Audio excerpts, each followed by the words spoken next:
दरम्यान आता यावर महिलेच्या हत्येचा देशमुखांच्या हत्येशी काहीही संबंध नाही असं स्पष्टीकरण महिलेच्या हत्येनंतर कळंब पोलिसांनी दिले। मनीषा बिडवे हत्या प्रकरणातील आरोपी जवळपास निश्चित आहे। पोलिसांचं पथक आरोपीच्या मागावर असून खरं तर अशी महत्त्वाची जी माहिती आहे ती पोलिसांच्या वतीने देण्यात आली आहे। मृतदेह सापडल्यानंतरच्या सर्व चर्चा पोलिसांनी मात्र फेटाळलेल्या आहेत।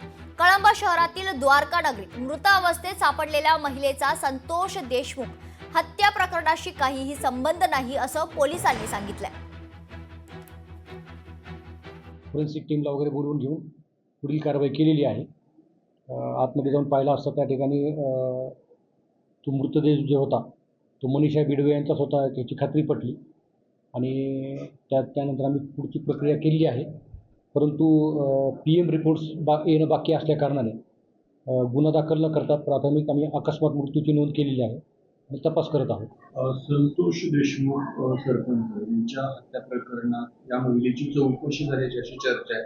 त्या संबंधात ही महिला, ते आरोपी जे आहेत त्यांच्या संबंधित ही महिला असल्याची चर्चा, याबाबत काय माहिती आहे? नाही, या बाबतीत आम्हाला खात्रीशीर अशी काही माहिती नाही आहे, त्याबद्दल आम्ही असं काही सांगू शकत नाही। लोकशाही मराठी ऐका, पहा, जागरूक रहा।